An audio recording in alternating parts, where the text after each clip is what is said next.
Hello everyone and welcome to my channel. My name is Crown and today we are going to have some more stories that I hope that you will enjoy. But before we start, it would be so much appreciated if you would subscribe to the channel, like the video if you enjoyed it, and maybe leave a comment down below. These simple clicks would mean a lot to the future of this channel and really reward the effort that I put in every day. And now, without further ado, let's go! I have a German Shepherd dog for security. For that, we intentionally didn't socialize outside of family members so we wouldn't be friendly with people. He does his job extremely well to the point that some teen boys have made it their weekend hobby to see if they can piss him off to the point he jumps off the fence to attack them. He knows not to go out the gate unless I'm with him. He won't even follow my husband out the gate or go through the gate when we are bringing cars in or out. Only time he leaves the gate is if I'm going to check the mail, then he has his body pressed against mine the entire time. Well, today I went out to check the mail and these turds come flying down the road on dirt bikes. And one has a big grin on his face and swerves into my driveway, almost hitting me. And my dog does something I've only seen him do one other time. He lunges for this kid. Every hair on his body is on end, teeth bared, and almost pulled me over because I had grabbed his collar when I heard the dirt bikes, but said once he realized I had hold of him. This kid turns around and screams at me, "What the hell, you psycho witch? Your mutt almost bit me." My dog is extremely well trained, but I'm not. And I'm not letting some little brat get away with this. I clinched the collar. First off, you almost hit me on my property. Second, I think he deserves to get several bites in on each of you like furs, since you spent every weekend since we got here taunting him. And third, if I ever see you near my fence again, I will be calling the sheriff and reporting you for animal cruelty and provoking an attack. Not my proudest moment, but I'm not one to mess around with my safety, especially since I have an 18-month-old that I usually take out with me, but she was napping today. This kid retorts, "I'll just give the worthless mongrel some antifreeze tonight." And that's where I drop the collar, and boy was he lucky my dog won't leave my side. Because every hair goes back on end, and he's barking, growling, and snapping at this kid without getting any closer to him. His friends all take off, but this one brat isn't backing down, so I call the sheriff department and explain the situation. As soon as I give them my address, I hear in the background, "Have her put the call on speaker." It was the kid's mom, so I do. The kid goes ghost white as she lays into him. Apparently this wasn't his first time taunting or threatening animals, and he has a record a mile long for other offenses. I'm basically standing there with my still pissed off dog being the entire reason for a tongue lashing of a teen by his mother because I inadvertently called her at work.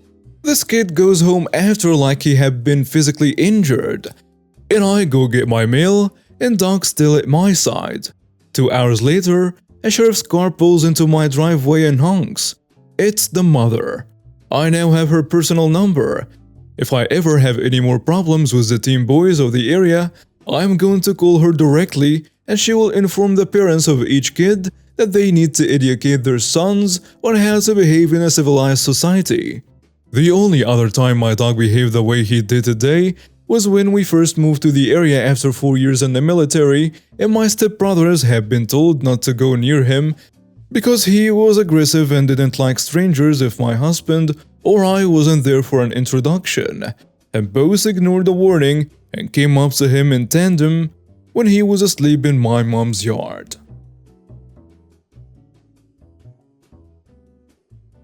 We had a co-worker who always attempted to get out of doing just about every single task at our store.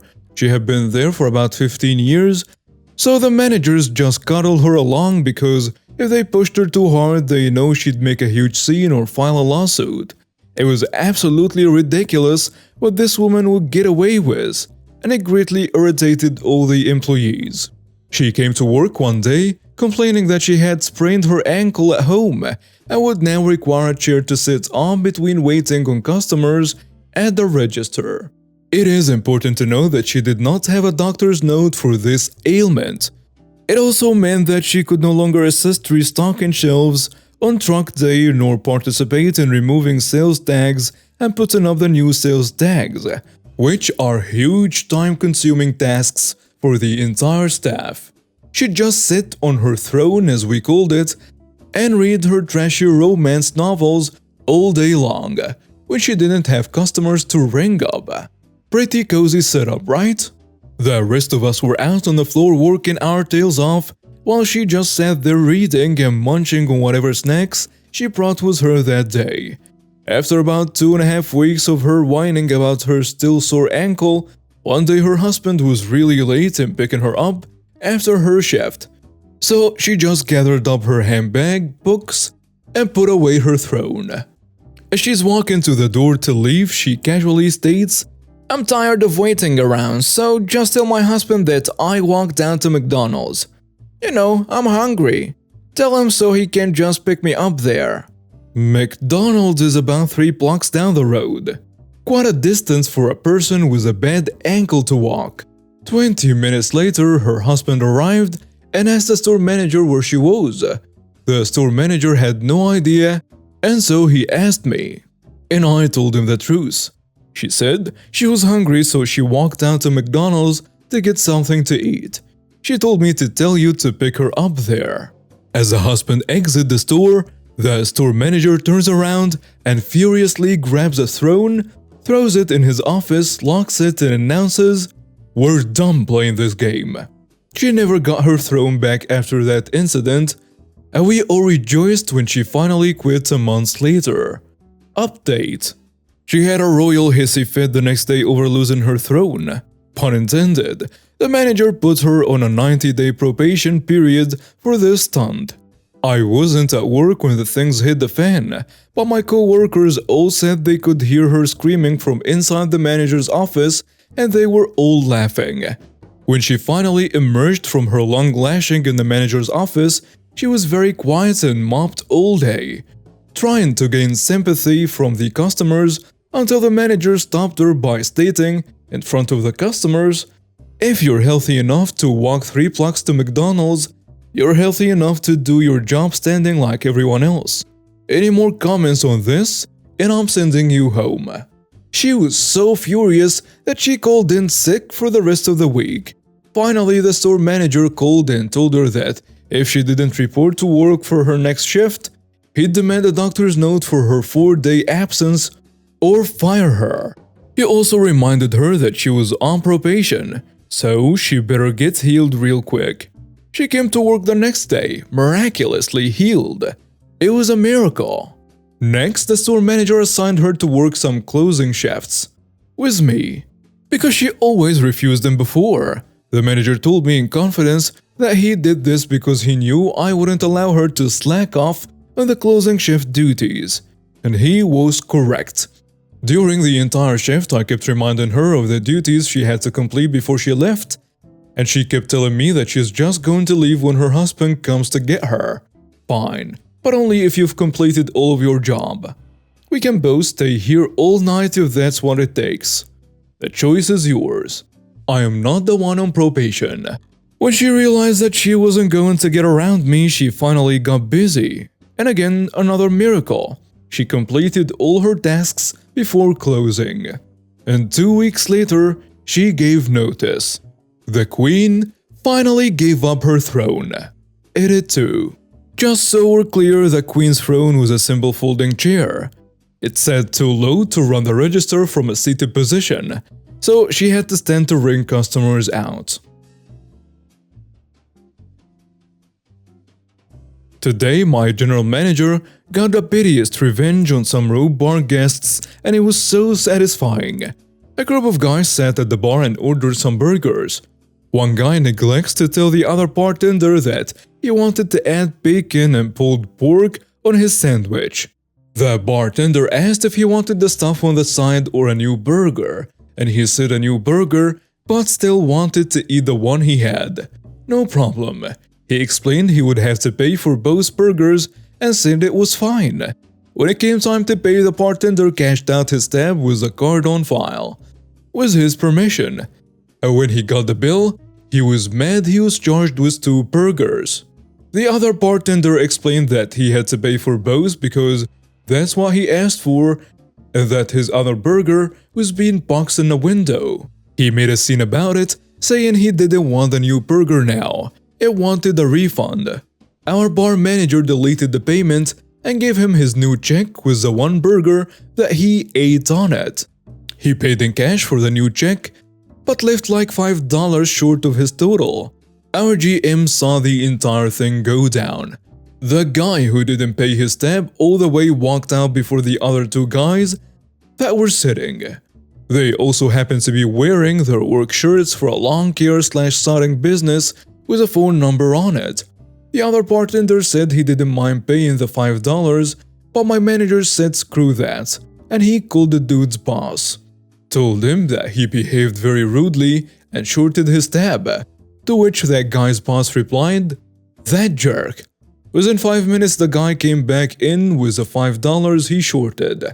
Long story short, if you're going to short your tab, do not do it in your uniform with your boss's phone number on the back. Edit. Managers do not force us to pay for any shortcomings of guests. He just wanted the ordeal to be over with after the interaction, and obviously didn't pay for the remainder. So many years ago, I was a staff assistant in a major university department with 18 professors. I had worked up through the ranks and now supervised 4 secretaries, among other duties. We had hired a secretary, Jay, who had tested well and had reasonable experience. She was 3 months into a 6-month probation. This was in a typewriter days, so accuracy and ability to make quick corrections was crucial. It took considerable skill to reinsert, line up a section of text, and make a flawless correction. But that was standard at the time and vital to the sheer volume of documents our professors needed. 30+ page resumes aka CVs, research papers, clinical reports and so on, as well as class syllabi, handouts and tests for 25+ classes each quarter. So there were lots of typing and corrections. New secretaries were assigned 4 or 5 professors, and I provided backup when I needed, which happened usually twice a month. Anyway, the day came when Jay had to be terminated as she was untrainable. I had been proofing and verifying changes all along as part of her training, but by this time was typing her assigned work from start to finish. This was because her assigned 4 professors refused to have her touch their work due to incompetence, and yet they felt sorry for her. They didn't feel as sorry for me, who had to take over 95% of her work. She only answered the phone.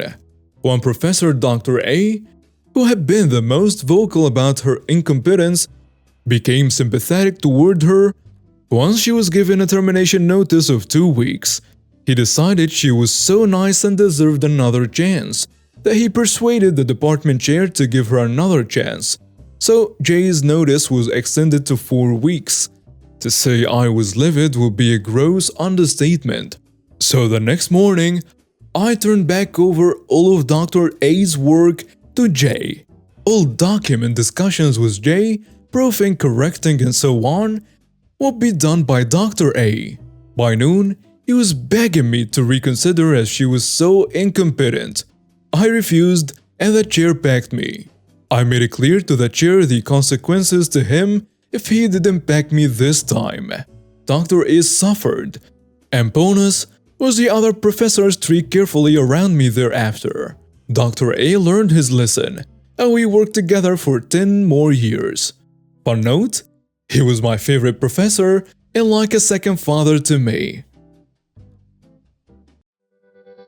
And now we have reached the end of today's stories. Thank you for watching and see you next time.